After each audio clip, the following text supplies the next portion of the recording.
Now let's talk about something called phase diagrams. Those come about as a result of intermolecular forces.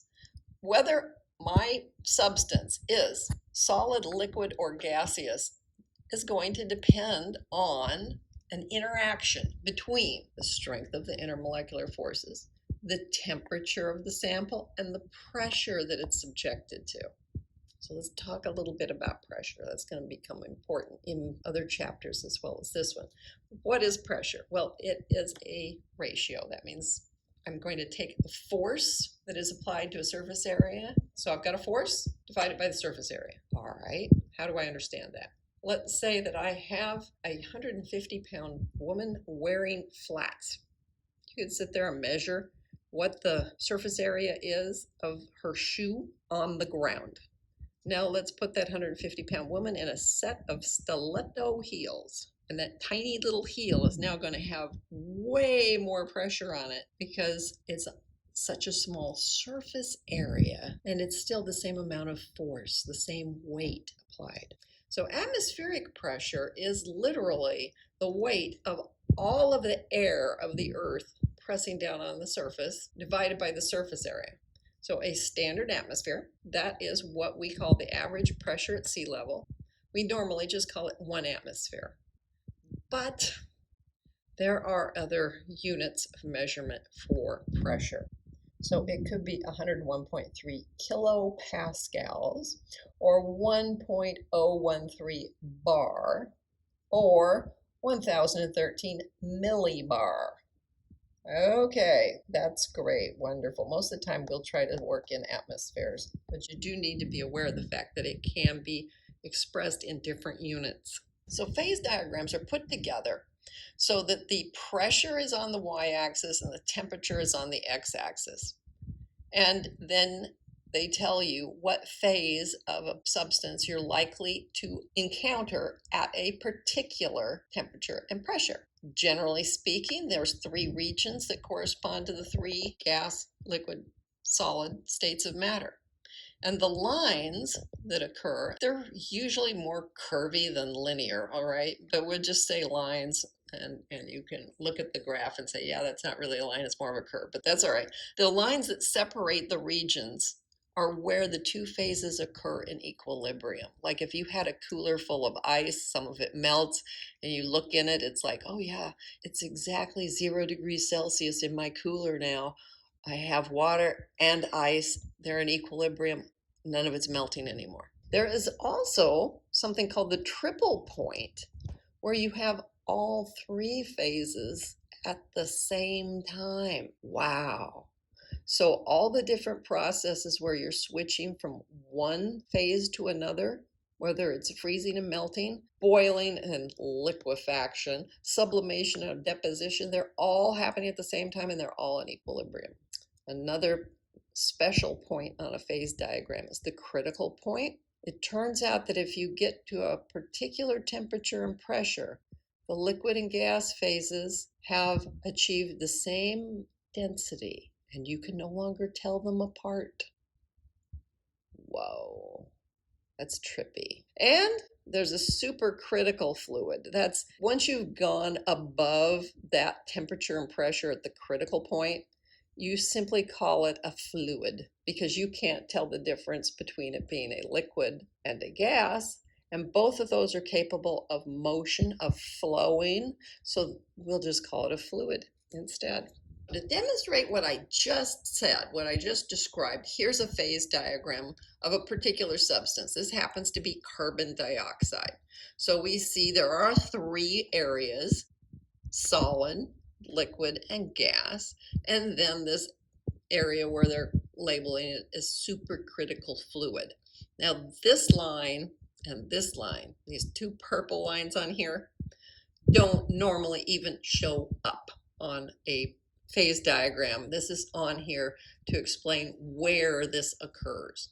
All right, so normally your phase diagram would have this line here, this, I'll call it a curve here, and this curve that ends at this point. And then this would just, you could go around the end of it. The idea is once you get above that pressure or above this temperature, you can't tell the difference anymore, and so you just walk around from one to the other this way if you wanted to. If you would took a gas here, heated it a little more, and then increased the pressure, and then decreased the temperature, you could get from gas to liquid that way. A little odd, but you could do it. There's the triple point where you have solid, liquid, and gas all converging. And if you were looking at any place along this green line, you could identify a sublimation point. This particular one, they're doing at 1 atmosphere.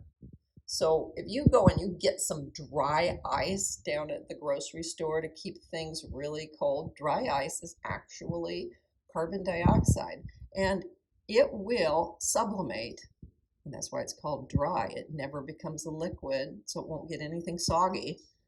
It will just go and turn directly from solid to gas, and it happens at a very low temperature, so you don't have to worry about your food thawing out. It's not going to happen as long as there's any dry ice still there. It's keeping it at this really cold temperature. And for carbon dioxide, this critical point happens at, well, the temperature isn't so bad.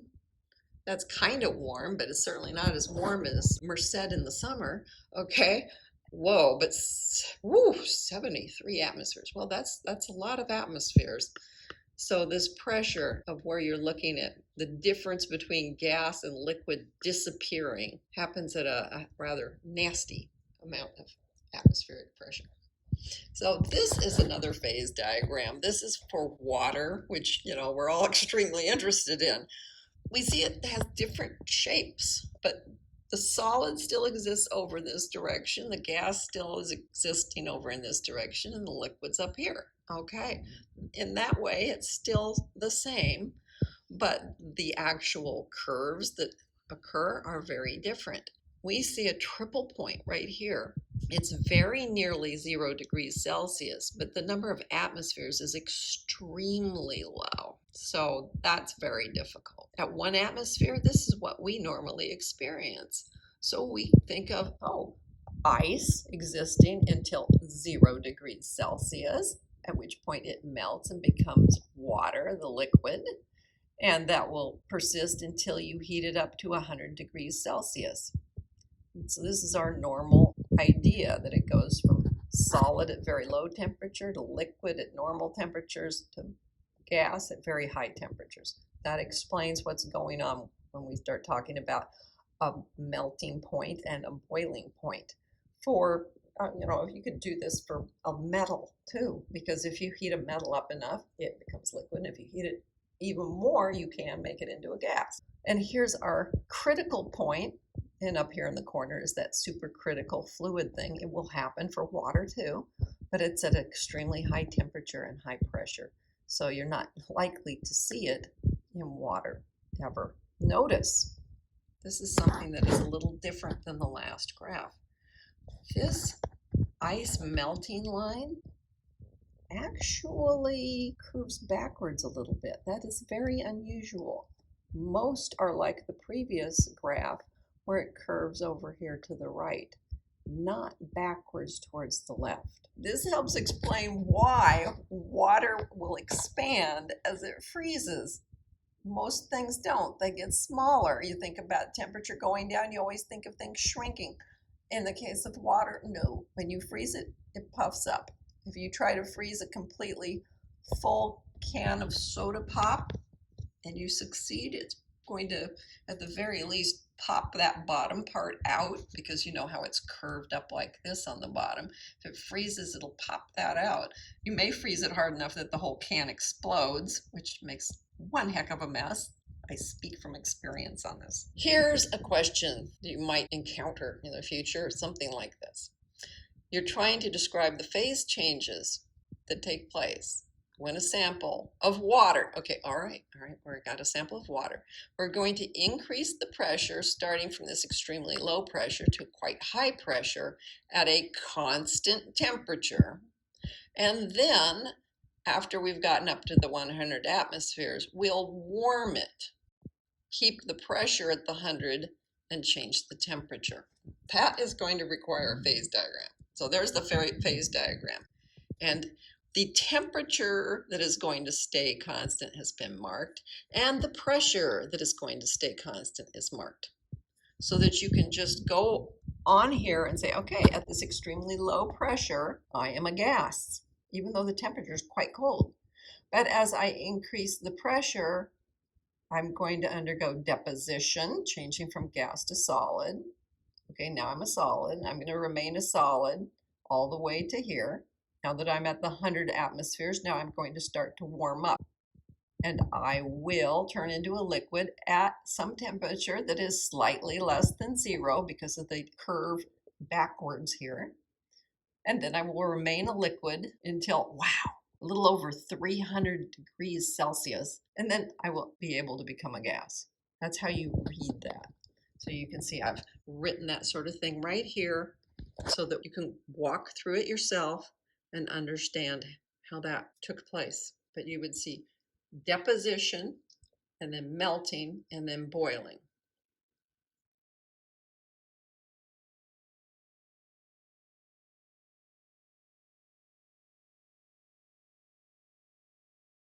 It helps explain why. You want to do that one again? Yeah, I do. I don't know what happened there. It helps expand. Oh my God. It helps explain why. Explain, yes.